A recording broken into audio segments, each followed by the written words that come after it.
Kat and I play red. I think I fell in love with Uwe Rosenberg in 2013. We went to our first ever time at Spiel in Essen, and Glass Raid and Caverna had been released that year. Now, I'd played Agricola previously, but those two games that year was when, that was it. That was when my love affair began. Recently, he's done an awful lot of polyominoes games. We tried Cottage Garden, didn't really get on with that. Feast Rodin, yeah, okay. But we had to get a copy of New York Zoo. Several reasons. Uwe Rosenberg, Capstone games. And although it's a polyomino game, it has the animal breeding element that we love so much from Caverna and Agricola. So, let's have a look at it. We've got everything here set up for a two-player game. In the two-player version, you start with some tiles on your board. You can place these however you want, which I've done. You're also going to start off with two animals in your barn area here. You take the animals shown on your player board. So in this case, I have a meerkat and a flamingo, and these go into my houses here. The aim of the game is to fill this grid up. You're going to do that by taking enclosure tiles, filling them with animals. When they fill with animals, you get to take an amusement tile, which helps fill all the other spaces that you have left over. So let's go back to the main board. In your turn, you can move the elephant round the track between 1 and 4 spaces.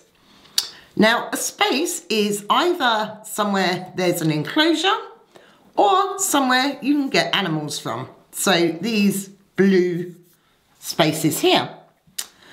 The brown spaces on the board represent breeding phases. So if I have 2 or more meerkats in an enclosure and the elephant goes past here, I'll gain another one. But for now, I've got no animals in enclosures, so it's a bit boring. So let's have a look at what I would want to do. So I'm going to move the elephant 1, 2 spaces, and I'm going to take this top tile. You can only ever take the top tile and you place it immediately onto your board. It doesn't have to go next to another tile.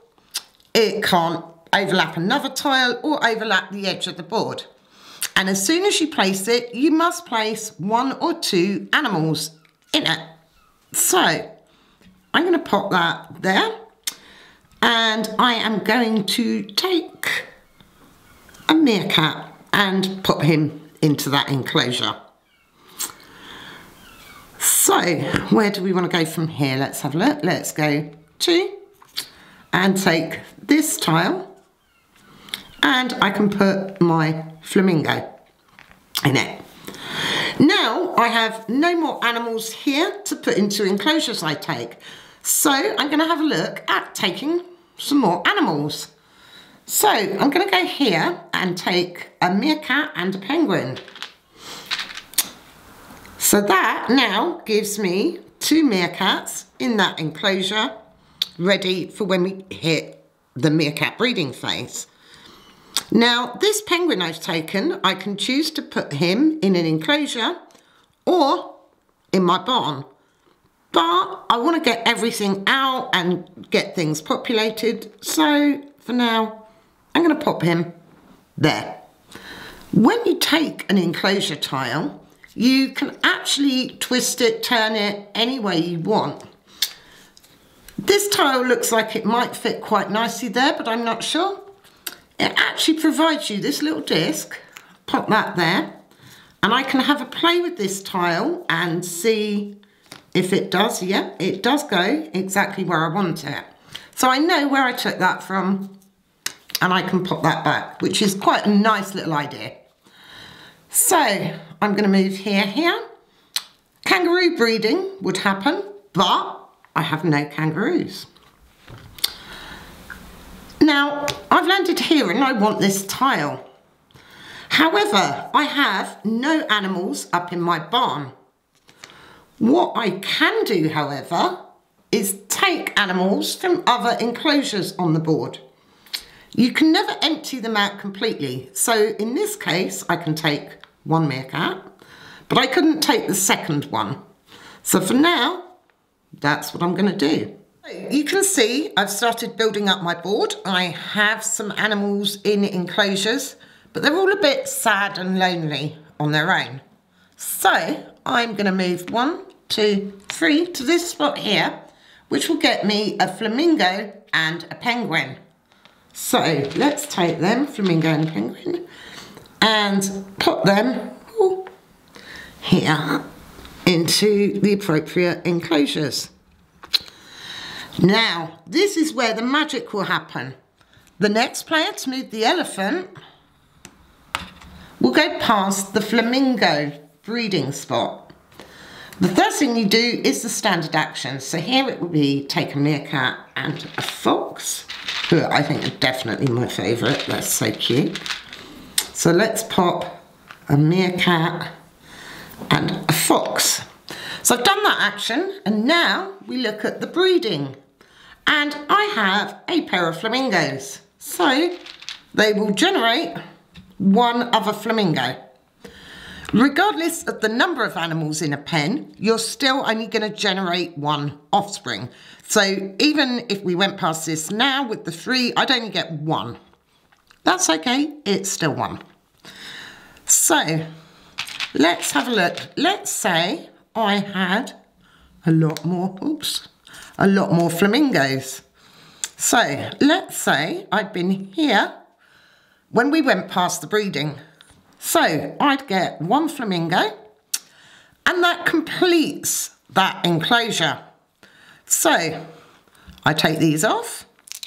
1 animal goes from here back up to the house. The rest go back to the supply, and I can take one of these amusement tiles.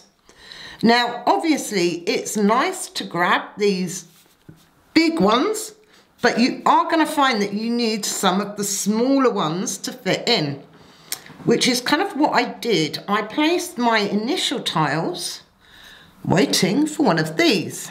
So I completed my enclosure, I removed the animals, put one on my house, and I'm going to take that amusement tile, which slides in nicely there. Play continues with players taking it in turns to move the elephant and do the appropriate action. Don't forget that when you hit a breeding marker, all players will breed. So you need to give people the chance to resolve their amusement tiles if they've filled enclosures. So in this case, we'd go 1, 2, 3, 4.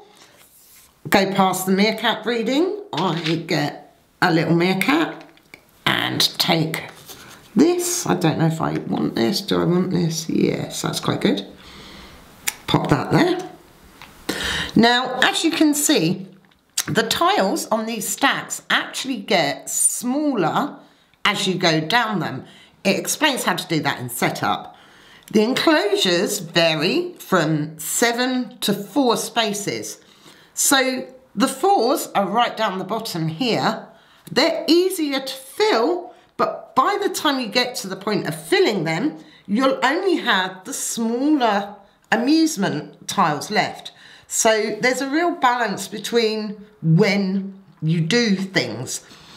It almost seems pointless trying to fill any of these big 6s or 7s, but that's the only way you're likely to get any of the bigger amusement tiles.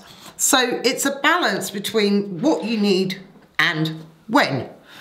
Play continues until one player has completed their entire board.